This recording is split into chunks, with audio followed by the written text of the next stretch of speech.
Good morning, good morning, good morning, Facebook fam. How's everybody doing? Beginning of a new week, and I hope that you guys had a great 4th of July weekend. It actually ended up this year falling on a great day, which was on a Friday. So I hope everybody took some much needed time off. I know these days it's very hard to take time off, but I hope everybody took some much needed time off. I had a great open house on my new listing on Saturday. But I did enjoy my 4th. I spent some time with family, and also I enjoyed Sunday as well. Yesterday, got a chance to just really relax. So thank you so much. Good morning, Boss Lady Regina. Thanks for joining. Today, as you know, every Monday at 8 a.m., I do a Facebook Live, and I try to give you some pointers, some good real estate tidbits live at 8 a.m. and I try to keep it under 8 minutes.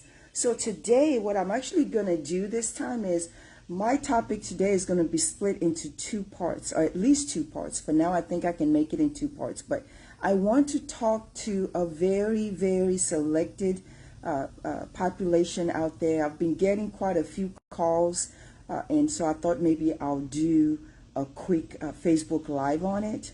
And that is from couples that are unfortunately looking to separate and go their separate ways. So I want to talk about 7 things that you should consider while selling your home while you're going through a divorce. So today I'm going to talk about the first 3 items that I want to bring to your attention.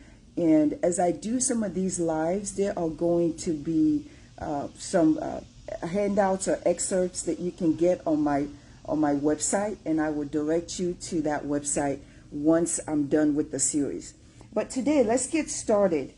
I jotted some of these things down so that I want to make sure that I don't forget it. But item number 1, or question number 1 that you and your soon-to-be divorced spouse want to ask yourselves is, do you have to sell your home? Now, not everybody that's getting a divorce has to sell their home. And some people are in a situation where they probably don't have a mortgage, or they can afford, one partner or both partners can afford the mortgages without a problem. So if one partner were to leave the house, it wouldn't be an issue. So a lot of times, sometimes they don't have to sell their home. And if you don't have to sell your home, then you're all good. And whenever you guys decide that you want to sell your home, then give me a call. But if you do have to sell your home, there are just certain things that you guys need to consider. If you need to sell your home, then you need to figure out who's going to live in the home. That's item number 2. If you have to sell, who's going to live in the home? And once you guys decide who's going to live in the home, this is also going to bring about a lot more questions. Now, believe it or not, I've had situations where both couples are, it's an amicable split. They're still able to live with each other. So they kind of live in the house as if pretty much nothing has changed while they're trying to sell the house and go their separate ways. And another reason why some people decide that that they both have to live in the house is sometimes it's for the sake of the children. If you do have young children and you still want to go through the divorce, but you want to make it as seamless to them as possible. Obviously, a divorce is not going to be seamless no matter what. But if you want to kind of, shrink that seamlessness, some couples decide, you know what, we're going to go ahead and sell this house, but while we're trying to sell the house, both of us are going to live in the house. And if both of you guys don't live in the house, if you decide one of these guys should live in the house, if there are children involved, hopefully one of the reasons why one person remains in the house while you're trying to sell the house is because, again, you just want to make that disruption to the kids as simple as possible. So it should be the partner, obviously, that will keep the kids so that the kids can remain in the house while you are trying to sell the house. The third item that you need to consider, and probably one of the most important things, and I really want to spend a few minutes on this one, is who is going to list your house. Obviously, if you are going through a divorce in itself is very tough. It's going to be tougher for some couples than others. But if you are going through a divorce and if you are going to sell your house, the most important thing, or one of the most important things you want to do, is you definitely want to bring a third party into it and hire a realtor. Now, when you're looking to hire a realtor, it's very, very important that obviously that you speak with a realtor that has worked in these types of situations before, and this realtor should know how to navigate, because there are some nuances that are specific to a household or a couple that's going through a divorce. So once you choose, and here's another thing with choosing, a lot of people do know agents, but because divorce can get, sometimes it can get pretty rocky, sometimes it can get ugly. A lot of people don't like to use the agents that they know. And this has happened to me before, where I've known people where I've got acquaintances or people that I know that are going through a divorce. Most of them use me. A few times, some of them don't use me, and I don't take that. I don't take that as a personal offense, because when people are going through a divorce, there's so many decisions that they make, and there's so many things behind that decision that you as a realtor can't take it personally if they don't choose you. But at the end of the day, the couple needs to look at a few things. First and foremost, has this agent worked with divorced couples before? Secondly, it's very, very important that emotional maturity of that agent really needs to be on par, because if you're dealing with couples who are on two different sides of the spectrum, if it's a very, very bitter situation, you need someone that is not going to take sides. You need somebody that's going to remain neutral, and you need somebody that's always going to have a calm and cool level head. That oftentimes when you're dealing with your agent, they almost kind of hold the same type of position in terms of keeping the glue together as keeping the glue together.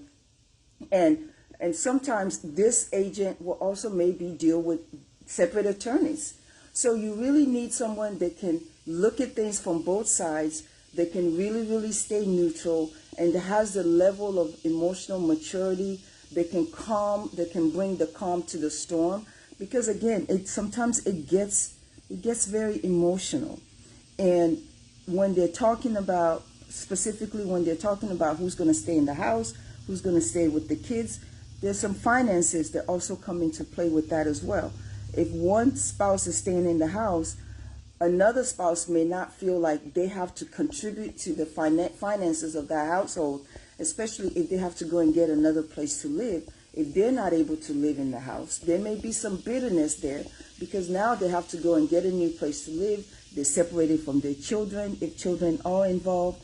So you really need an agent that can maneuver through all the emotional ups and downs, that can maneuver and really counsel both parties, and they can counsel both parties on what needs to be done as it relates to the home and the finances of the home. And another thing that a lot of the people don't realize is when a divorce is taking place, sometimes there are more than one parties. Sometimes you have, people that are coming in and they're taking sides of their family, if you know what I mean. The wife's family's coming in and they're getting into the equation, and they're going against the husband. The husband's family's coming in and they're coming into the equation, and now it's a us versus them type of thing. You need an agent that can really maneuver and navigate all that, so that everybody feels heard, and that we're able to bring the tempo down sometimes, and understand that at the end of the day, we're all really looking for the same result, which is really to sell this house for the most amount of money possible in the market, and to do it as amicably as possible. So today we talked about 3 things, and like I said, I have 7 things that I'm going to share with you guys, but today we've talked about 3.